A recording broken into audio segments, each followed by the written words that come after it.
Hello everyone, welcome back to my channel. My name is Ola and I'm your personal finance fitness plug. Today I'll be talking about the 3 questions that I ask before I invest in any fixed income instrument.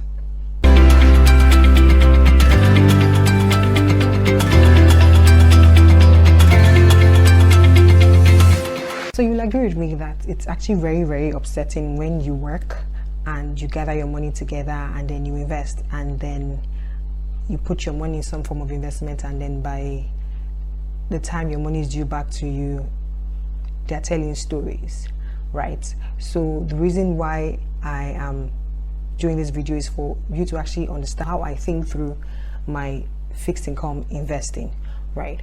Now, the first question I ask is, who am I lending this money to? Because for me, I'm the lender. I am giving a credit to whoever, whether it's an institution, an individual, an organization. I am extending some form of credit to them. So the credit worthiness and the capacity of the person I'm giving that loan or that credit to is very key. So my fundamental question is, who is the borrower, right? And can the person pay back? If for any reason I do not think that you have the capacity to pay back, I would not give you the loan. Now, willingness and capacity are totally different things. You might be willing to pay back, but if you fundamentally do not have cash to pay, you do not have cash to pay. There's nothing that can be done. When the government is a borrower, that question is less of a challenge, because you can be sure that even if the economy is in a bad state, the government can simply print money and pay you back. So the capacity to pay back is never in question. However, when the government issues their bond or borrows in another currency, then you have to be a little more careful. There's a broader range of entities that could borrow under that blanket of non-government entities. For example, placing your money in a bank for 30 days, fixed deposits, that is a credit to the bank, right? You are giving a loan to the bank and it's a fixed income investment, right? Then when a company decides that they want to issue a commercial paper, basically a commercial paper is a short-dated instrument, less than 1 year, where anybody can actually issue if you meet up with the criteria of the regulator, and you can say, I want to issue this paper for 6 months, give me your money, I will give you this particular rate. And that's another investment, commercial papers. Then there are corporate bonds, exactly the same thing as a federal government bond, but the primary issuer is a corporate entity, not the government.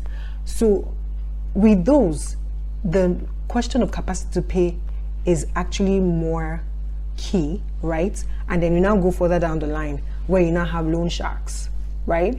And with those ones, it's actually a larger, bigger question to ask. I've given a broad spectrum of fixed income securities you can invest in, right? So the first question is, who is the borrower and can the person pay back?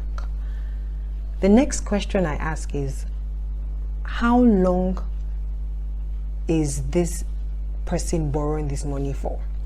Now, why this is very important is you recognize that it's actually money that you have saved up that you are investing, and needs can come up.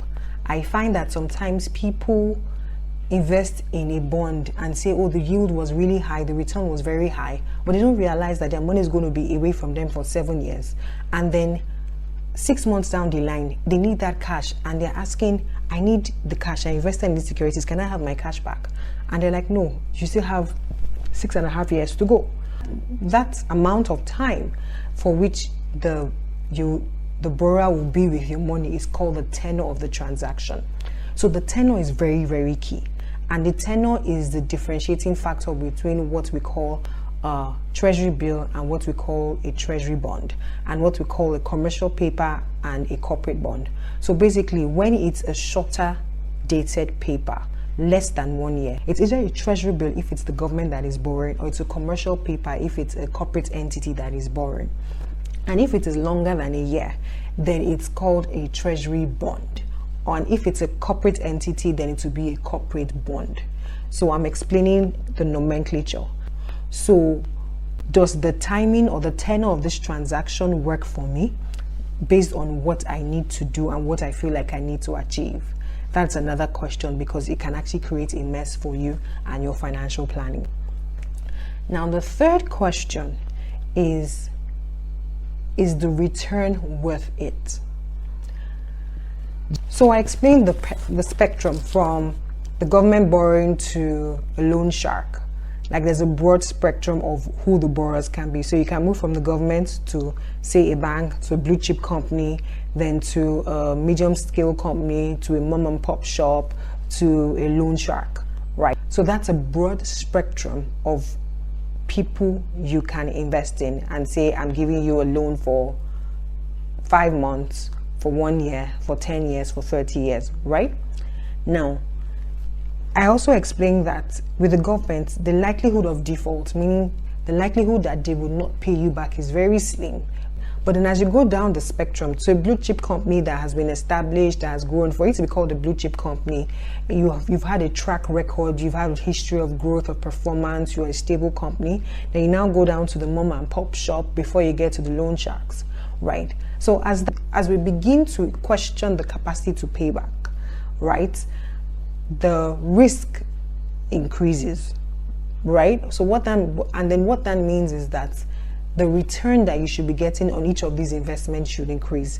Meaning that if government borrowing, which is like, for example, a treasury bill is at 5%, and then a blue chip company is issuing a commercial paper at 7%, for example, then a loan shark comes and says he wants to offer you 6%. You know that return doesn't make sense compared to the risk, right? But the reason why I put return as the last question is that if, for example, your capital doesn't come back to you, then there's really no point to whatever the return is. Meaning, right? So the objectivity in making that decision starts from looking at, can this person pay back? How long is my money going to be out before it comes back to me?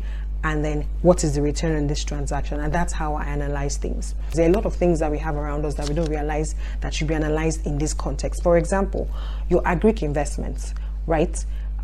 What we have now, I love companies that say, give us 20K for 6 months, we'll pay you back 20%. 3 questions. Is there an entity you're lending the money to? Is your money coming back to you? What is the maturity date? And does it have an interest rate? Now, if it has an interest rate, a maturity date, and an entity you're lending the money to, then you're not necessarily investing in agri. You are giving a loan to an agri company. And so when you are assessing it, you start with, does this company have capacity to pay back? So if anything goes wrong with the agri transaction, can this person pay back? What's my fallback if there's a storm, it wipes out all the crops? Can this company still have capacity to pay me back? Because you don't at any point in the transaction own the agri produce itself. What you have is you have an obligation from the company to pay you back at a certain amount of time. So that's how to assess that. Now, this scenario I raised is very important because sometimes we think of investments based on the underlying, meaning, okay, we think we are investing in agri, but if there's a default, you don't have a stake. You cannot take the product and say that it is yours.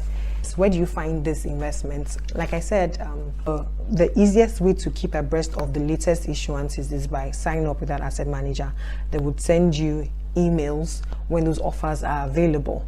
Now, of course, fixed deposits with your bank, like just ask them for the rates and give them an instruction to take the money from to debit the funds from your savings or investment account and credit the fixed deposit accounts. That's really basic. Of course, for the loan sharks, you have to be in that network, and it's obviously very high risk. So you have to be very cautious about that. So just to put things in perspective, the 3 questions that I ask before investing in any fixed income security is: 1, who's the borrower, and does the borrower have capacity to pay back? 2, what's the tenor of the transaction, and am I willing to live without my cash for that period? And then 3, is the return worth the risk that I'm putting into it? Don't hesitate to drop any comments or questions in the comment section. Also, do not forget to subscribe and hit the notification button so that you know when anything new comes from me. The next video I'll be doing will be on equities, and then we can go from there. If you have any other questions, just let me know. I'll be glad to help you. And do not forget that there are two things you cannot outsource, right? Your health and your personal finances. So engage. Cheers. Bye.